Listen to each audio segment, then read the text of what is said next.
when you stand up and get ready to take a blow, you have the confidence that you can accept the blow. As a point of interest, none of my men wear protection in the groin. None. After all, you wouldn't want your attacker to get injured. That hurt my foot.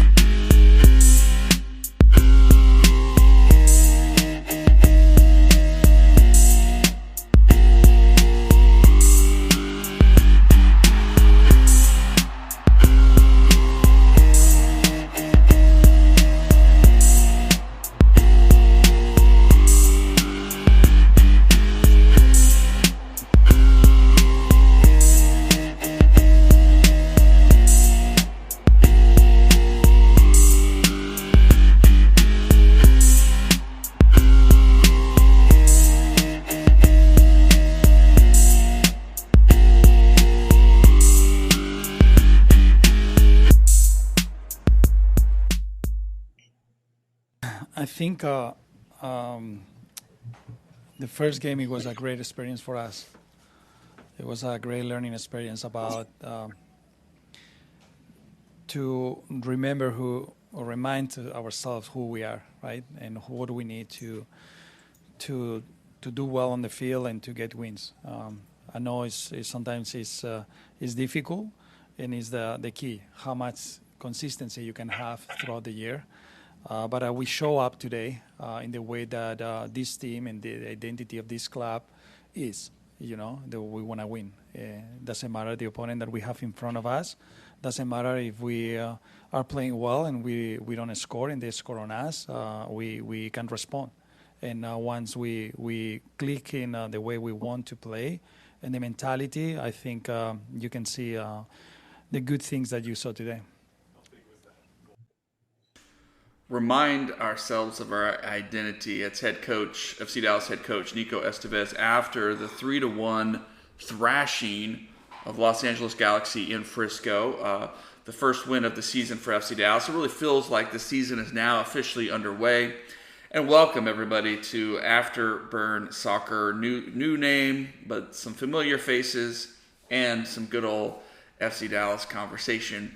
Whether you're listening to us on a podcast or you're here with us live, thank you for taking some time today to talk FC Dallas with us. And I'm here with my buddy Ishmael Belcora. You can follow him at Belcora Ishma. And excited to talk some soccer for the next few minutes with him. And of course, I'm Nathan Hill. You can follow me at Nathan J. Hill. I'm coming to you now from a different time zone, so we've had to finagle all that. But we're here, and luckily, we got not a miserable game like that opening season loss to Minnesota to talk about. But we have a win, right? A delicious win against the visiting Los Angeles Galaxy. Let's just start with reactions. Ishmael, as you caught up on the game, just what were your reactions to FC Dallas's performance? That was a really, really good second half. I mean, when we're comparing the 4 halves that we've played so far of soccer, 3 of them were not good, like just straight up not good. And so it was just really exhilarating just watching those 2 goals go in the second half and just seeing more control of by the players on the field, and just seeing the talent that we know that they have and the tactics that we know Nico's been trying to implement. And it was a fresh sigh of relief, kind of weight off shoulders, mainly because it's an unexpected thing for us to lose the first game of the season. It hasn't happened in over a decade until this year. And so a lot of us were really worried, really concerned, overreactions to the first game with some healthy dose of criticism. But now, like you said, it feels like now the season is starting because of the fact that we're not used to losing so early on. So, yeah, it was a really, really good game. And there were shades of the opening weekend game, just with, you give up just a kind of a scrappy goal. It wasn't exactly the prettiest soccer for Los Angeles. It was just some mistakes, some mental mistakes, and they just a deflection ultimately bouncing off of Martin Pass. Just disappointing to give it up. So for a moment there, I was like, oh no, not again. Here's a team that was you could tell in their body language, they're frustrated, just not able to make that final pass. And then at the end, we saw it in our opening sort of credits of the show. At the end of the first half, when almost it seemed like Nico was going to have a hard conversation with the guys. Edwin Cerrillo launches a long ball. It comes down. It's misplayed by the defender. Paul Arriola is able to slide it across, and Velasco puts in the first goal for FC Dallas in this 2023 Major League Soccer season. Good stuff. And you could tell from that moment on, the team's energy just looked different. Right. In fact, let me play a little clip of Arriola after the game talking about that opening goal. Yeah, I think it's just kind of like the relentlessness that I bring to a game. Just constantly knowing to try and get him behind. Obviously, we were constantly looking for that connection, trying to play the ball over the top. Obviously, the guys up front, we were getting frustrated because it often wasn't connecting. But just on that play, it was just one of those plays like you just try and make something out of nothing, and just tried to fight for the ball, but was able to kind of beat him out on the challenge, and then was able to get a ball across real quick for Alan. Well, I think. Sorry there. We'll come back to Nico in a bit. But yeah, something out of nothing. I mean, that's an appropriate descriptor for this goal, right, Ishmael? Yeah, and I think it's a goal. All three goals, what they had in common was it was high-speed transition moments, and something that we couldn't really do against Minnesota because of how deep they were playing and how difficult their block was to break. And so once that first goal again, that's just hammering them with those long balls that we kept pushing in the first half. A couple of them went through, a couple of them didn't. But then in the second half, everything just got more open up. You talked about that energy. They started playing with more intensity. The press was a little bit more successful than it was last game. And so I think those kind of sparks in a game are, even though it happened at the end of the second half, at the end of the first half, those sparks really are able to energize the players, especially when you start to get into that low mood when you've conceded 2 goals in 3 halves and haven't scored anything. Like that kind of spark that you can get can ignite a flame that hasn't gone on for a couple minutes. Right. Yeah, and part of that was, of course, Jesus Ferreira, who had such a strong season last year, but certainly had moments where it looked like he was just rushing things, struggling a little bit, and it sort of extended maybe into the World Cup. But I think it's a little harsh because there's a lot of things out of his control at the World Cup, including just the way that they were being asked to play and things. So, but even for preseason, not really getting any goals and not really getting going, so you could feel him sort of frustrated a bit. So, yeah, I always know for Jesus, you get that first goal for him, and all of a sudden, it's just like, I can relax now. I can relax and just play my game. And he was unlucky not to score in the first half. He had a pretty solid shot, went off the post, off, I think, a Farfan cross, and then in the second half probably should have had a third, just went high, I believe. And so, yeah, just so much of this professional sports world is about just confidence. It's just about being able to not overthink things, not snatch at things, not try to do too much. And so, yeah. And Jesus, Jesus is just a player that feeds off of his form. And so, like, you could tell in that first half, he was getting extremely frustrated, not just with, like, the post is what it is, but there were a couple times when those long balls weren't working or when players wouldn't find him, and he'd get frustrated. And in previous years, that frustration would come from just youth because he was a young player. But now he's been a professional for like 5-6 years, and like you can tell, like it's just a desire to help the team build and like score goals and be successful. And so those moments, it's just frustrating as fans on his behalf because like you can tell he's really pushing for it. It's not for lack of effort. It's just for those first 3 halves, the balls were not bouncing his way. And so that's why whenever he's able to get that weight off his shoulders, we, like you said, we can relax now because we know he's here. Let's jump to and hear from him after the game and his kind of reactions to the effort. It was huge. I think the team wanted to win. We needed to give it to the fans. We had to see what we did wrong in the first game, that we weren't able to take the 3 points and apply it to this game. And I think that the team was excited. The team was ready for the challenge, and happy that we got the 3 points at home. Your first goal came from a combination of you, Alan, Paul. How important is it for that front three to be with the chemistry? No, I think that the top three up front have chemistry. We're building chemistry and we're learning from each other every day.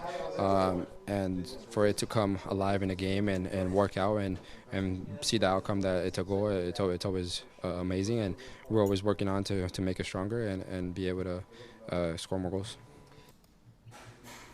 The hope here, of course, is that that this chemistry just continues to develop for this team, and it becomes just deadly for other teams to deal with. That you have to pick your poison, I like to say. And I think you can look back at the first game and just say that they just weren't quite on the same page. There were the ideas there, but it just wasn't quite clicking yet. Would you agree with that, Ishmael? Yeah, I think, like I mentioned earlier, all 3 goals in this game were off transition moments. The first one was a long ball. The other 2 were like tackling the ball, like intercepting it, and then pushing for a counterattack, and then going and scoring. We have yet to score a goal from open play of possession, and that's what we were trying to do against Minnesota. Because in Minnesota's case, the line was so deep that you couldn't counter that when all the players are playing defense. And so that is what I don't think is clicking, not even yet. I think in this game we showed that the pressing can be successful, and we know this because we have players like Paxton, like Jesus, that the front 5 were able to push forward so well and put pressure on the defense. We know that's been successful in the past. But even last year, there were concerns about how we're able to break down blocks and how we're able to play through defenses. And so far, it's still something that the team needs to look at and try to improve. And so, yeah, that's what I think is the frustration came from in the first game, and what the frustration was in that first half. And so, we'll see in the next game against Vancouver, if we're able to adapt a little bit more. The big question for me is the midfield as part of that equation. Is just it's interconnected parts all together. I mean, we know Farfan is pretty much locked down the left back spot. Well, Giovan Jesus was brought in to push Tomasi at right back, and I thought he was better in the second half against Minnesota United, but it's game state at that point. FC Dallas was sort of throwing everything forward, trying to break down Minnesota. So, of course, an attacking right back is going to look a little bit better than how you maybe started the game. But I thought Tomasi had a good, solid game. And Tafari had a good, solid game too. But, Edwin will be the question mark going forward. I thought he wasn't too awful. He helped generate that first goal. But,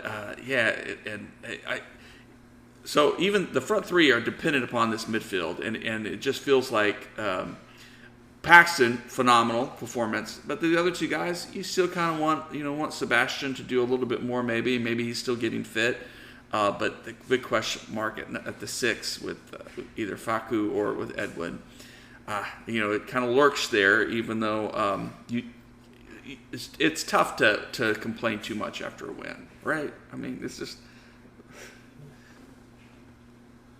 Yeah.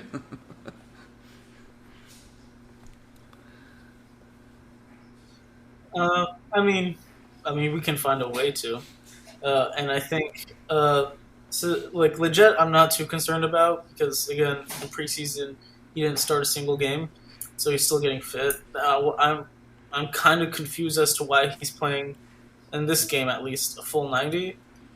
when you have Siki there that can play that position. You could push Velasco into that space. Like, I don't think putting burden onto Sebastian when we have such a thin midfield right now is the best choice. But yeah, like when we're talking about the press, like 5 players go to press. It's the front 3, Paxton, and Leggett. And in that first half, the Galaxy were able to get past that press a couple of times. The Rio is not good enough in defending the whole field in those kinds of moments when the players are too far forward.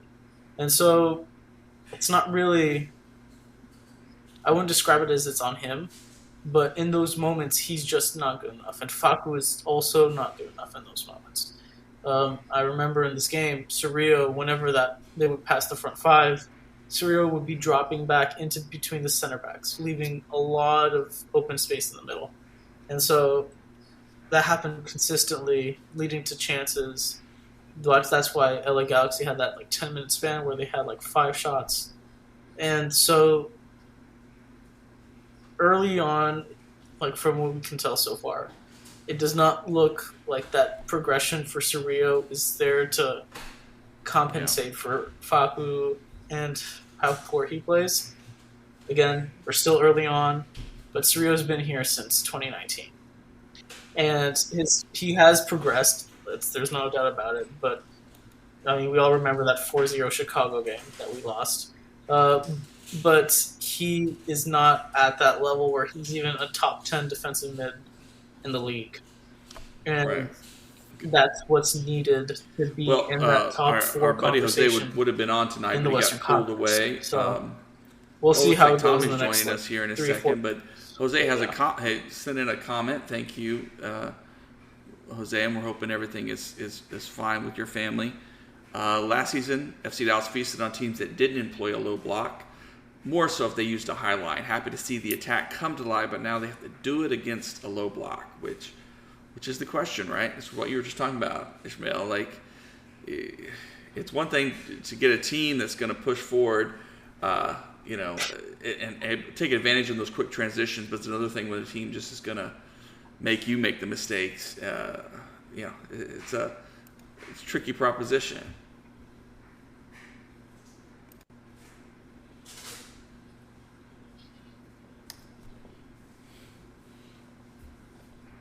Yeah, and I mean, Vancouver's probably not going to play a block. Vancouver's probably not going to play a low block because they need a win, so they're going to be pushing really hard. LAFC in 3 weeks is probably also not going to do that. But a game like Kansas City, the next home game, a game like what we're going to have against Portland, teams that come to Dallas are going to be playing in a low block.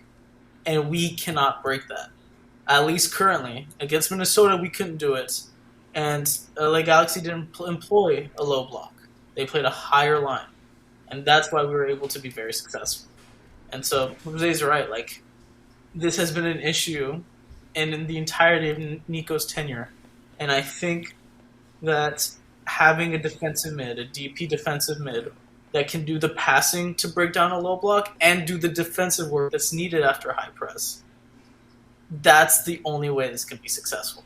Or else we're going to get similar season as last season with not much success, probably not a lot of players getting worse, but we want the trajectory to go forward. And I don't think Cerrillo and Facu can do that, at least currently. Well, we welcome Tommy into the show. Tommy, good to see you. You can follow him at Tom_FC Dallas on Twitter. But yeah, Tommy, give us your reactions from this first win of the season, not the first game, but the first win. Are you still feeling the high after the 3-1 beatdown?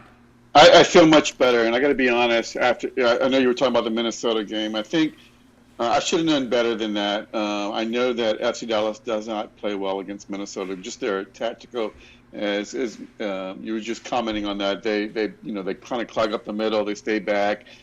It's just not the best matchup for FC Dallas. And I was very down on that performance the first week, and that's why I was predicting a 2-0 loss. But definitely not a 2-0 loss team for FC Dallas. this past weekend.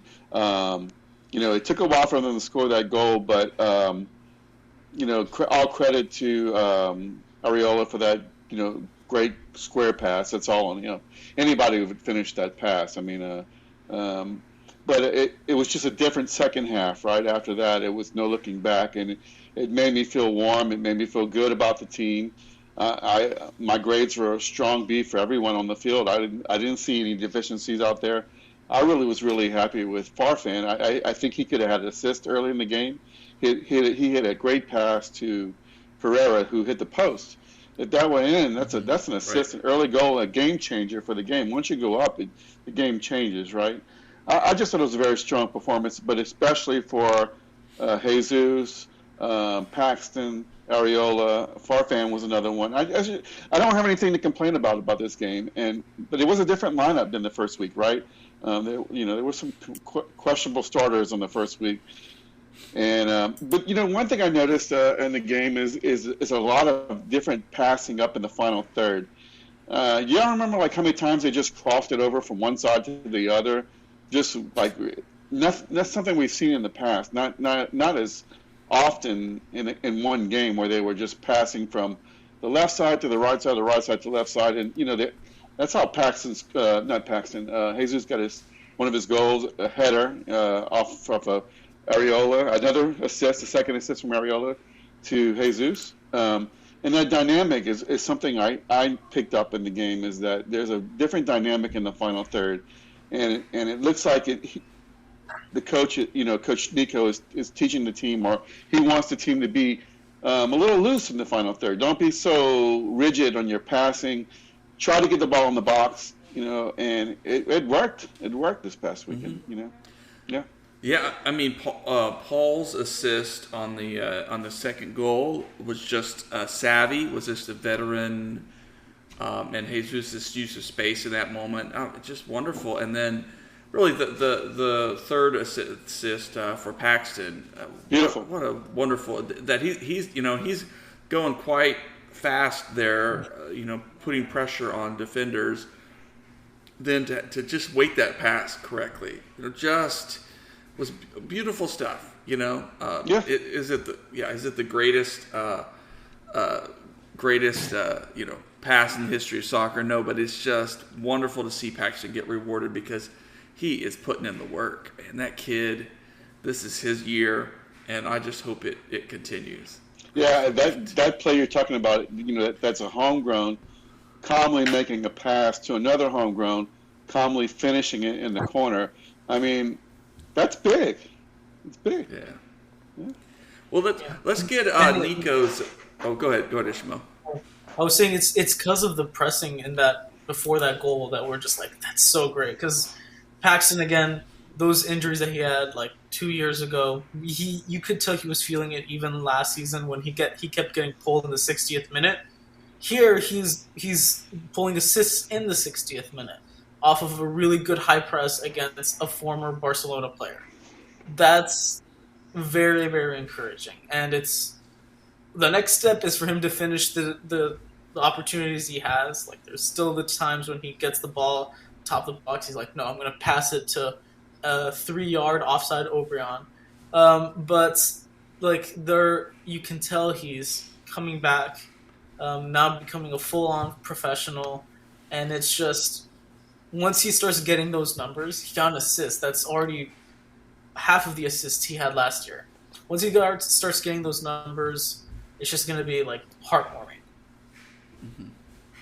That's so cool. Yeah, and Paxton driving up the center of the field was a sight to see. Good stuff. Let's jump over to Nico. I got to ask Nico in the post game about just after the disappointment of the opening game and then this game, what he wants to see the crew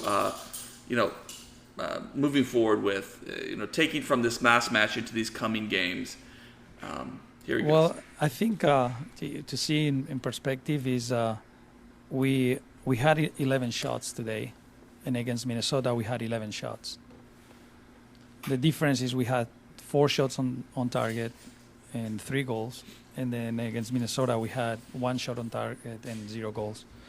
And then sometimes soccer is that simple. and then you have your chances and you score. Even that we didn't play the way we wanted against Minnesota, we didn't deserve to lose that game.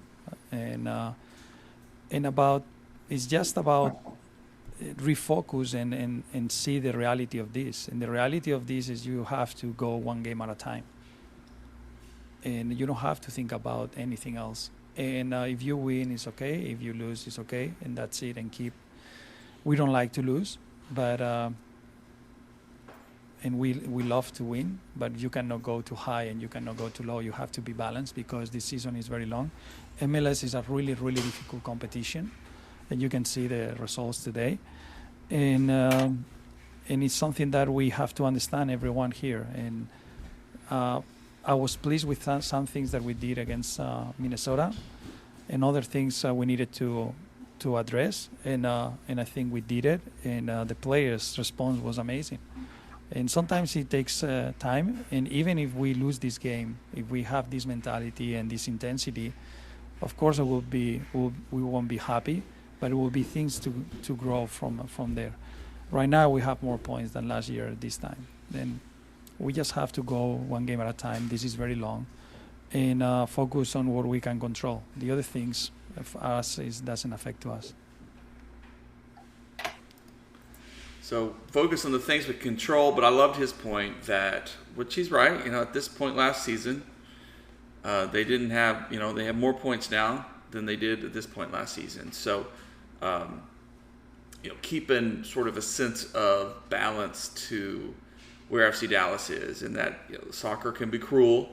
Sometimes you can have those games where you give up one shot on goal and that's a goal, and you generate a lot and nothing comes from it. So it's just soccer can be cruel. So I appreciate his levity at this point in the season, because it is a long and brutal season.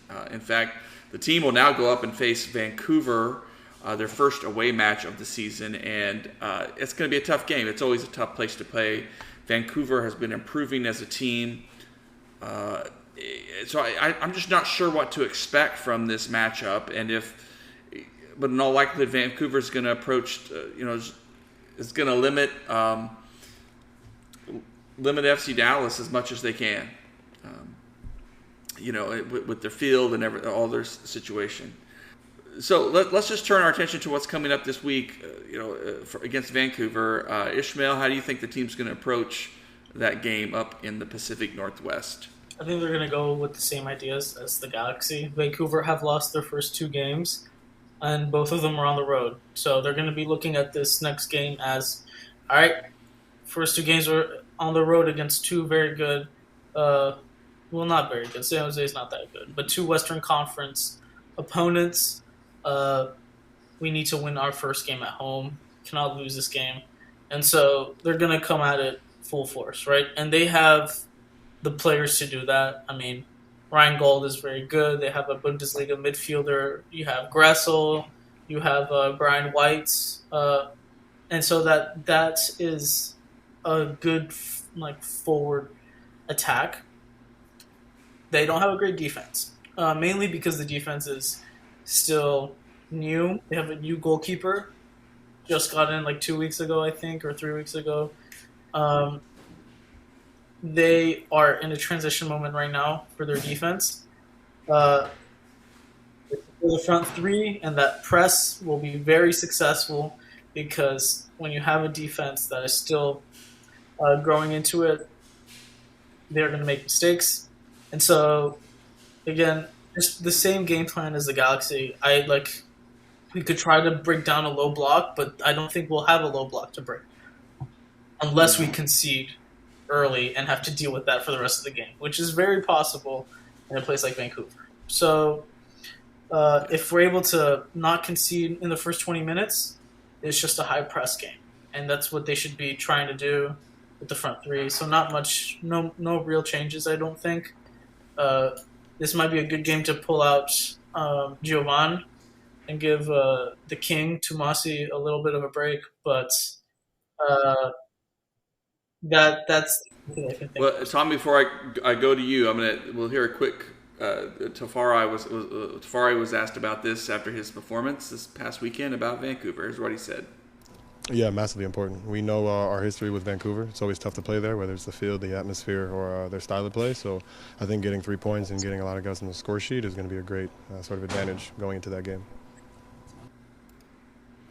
Tommy, what do you think? What do you expect against Vancouver? I think with Nico, we've seen not a lot of change from game to game. I expect the same lineup as last week. I expect a good game from the team. We saw that last year that the team, although they did have some bad games on the road, they had some good games on the road. And for some reason, I just feel good about this team after the second half. I expect a good game from FC Dallas, but I expect more of the same of what we saw in the second half against the Galaxy. Not every team has the same personnel that Minnesota has that plays that the way they do and can just automatically just turn on the switch and play like them. So I don't know that we're going to have the same issues that we have against Minnesota. It's a different team. I think they'll be all right. Yeah, Vancouver's going to push things. I mean, it's going to be a tough match. They're going to be looking for that first goal. They're going to be in front of their home crowd. Have been waiting for the match. Yeah, I think, again, I'm happy with the draw. I'm happy with the team just building off of this. Maybe they give up a goal, but they scrounge around and get that draw and come back. Come away with a point as a way just to kind of keep that progress going. But it'd be fun to see this attack just take advantage of Vancouver. but that's just hard to do. It's just hard to do in this league. It's a really special thing to do that in front of someone's home crowd. It happens, but we'll see. And yeah, I mean, I think my big question is just going to continue to be see how Nico manages this back line. Does Cerrillo sit? Does Facu get the start in this one? Do they want a little more veteran, that kind of thing? I think does Jesus start on right back? Do we see Ibiaga back? What is it that Nico saw in starting Ibiaga against Minnesota that he switched back to Tafari? It's just a lot those questions, right? Like, what does the coach see? And he's not going to tell us that. And maybe he didn't see what he thought he was going to see. So because I thought Tafari was very good. Yeah, the question I've been having is, I see talent in Safari, but why is it that he plays sometimes and then, in the beginning of the year, you think this is the year he's going to start day one and he doesn't. It's like, I'm not there at practice and I'm not the coach, but there's evidently they're seeing something that they don't like from Tafari. I don't know if it's just his ball handling, but I think, his youth and his speed is something that others don't have in the back line.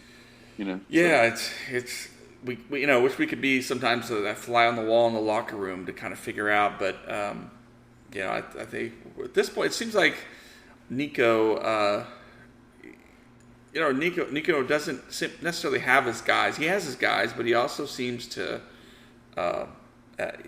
have a good sense of who can really contribute what he needs out there on the field. So it's gonna be fun to watch. It'll be interesting to see how this, because they did bring on Ibiaga late to kind of preserve the win against Los Angeles, and it was doing fine, but it was a much more limited role of basically just clear the ball, just win the ball and get it out of there. Yeah. I mean, with LA, Ibiaga basically was playing almost exclusively in the three-man back line for a decent amount of time, right? And so sometimes he played two at the back. And what happens with Ibiaga is that he has very on and off games. I mean, he was probably, in my opinion, the best player on the field in the MLS Cup final until McCarthy came into goal. Like, he was cleaning it up left and right when the other center back was playing very bad. And so, like, seeing him play in the way that he did against Minnesota, again, that just shows his on-off. It's sometimes it's there, sometimes it isn't. The concern is, again, that also happens with Martinez sometimes. Like, we've had two good games from Martinez so far, but remember, he does not like the heat here. He starts to mess up a little bit, especially in the latter half of the season. And so the question is, what do we do at that point? Because Tafari is the only one that's consistently himself, unless he does like a pass mistake here or two, and that's getting a lot better over time. So what do you do if those two have off games? You play Norris? I mean, that'd be kind of cool.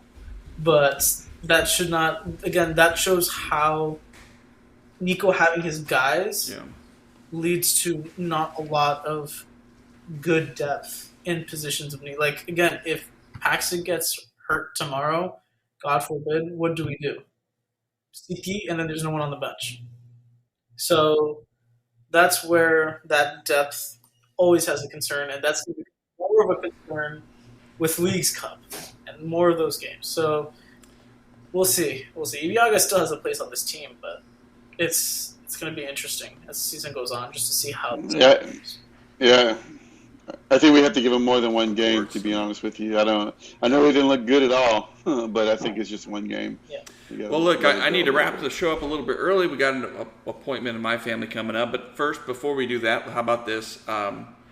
Just reactions to the Apple TV Plus coverage of Major League Soccer so far. Any instant things? I mean, so far I've been decently impressed. It's high quality, good picture quality for sure. Yeah, the improved resolution is really nice. I think that the app, for the most part, is really nice. Took me a little while to find out how to find the full replay. You got to hold the button down. It's a little not intuitive. I love the break view when they go to halftime. They kind of, or even before the game starts, they already have the game on. You see the players warming up. You see more of the game than when it was on the networks. The other networks, they would go to commercial. They'd come in, the game would start. You see the whole thing, and I think it's been just fantastic. Now, there's a feature to hide the scores.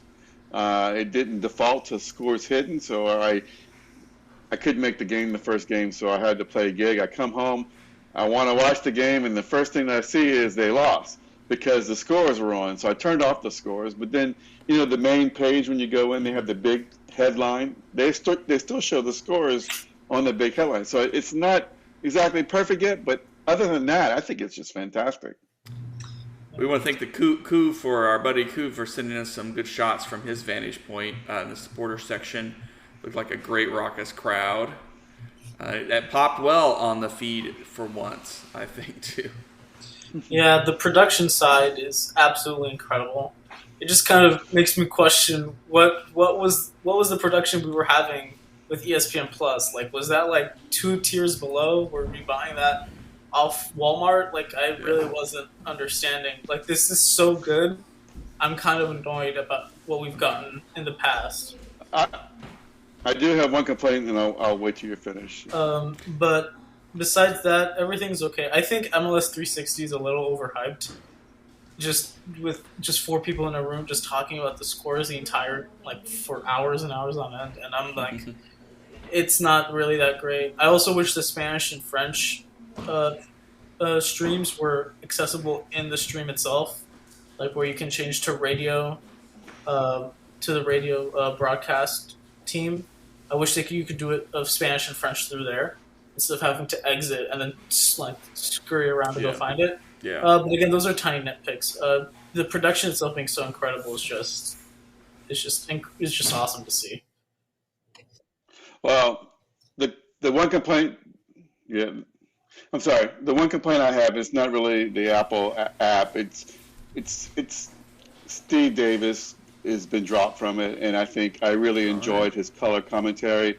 Mark Followell has been assigned to our games, and if I'm not mistaken, it's not really the home crew anymore. I think they're just whoever watches the game is getting Mark Followell. Am I not right? Which is great.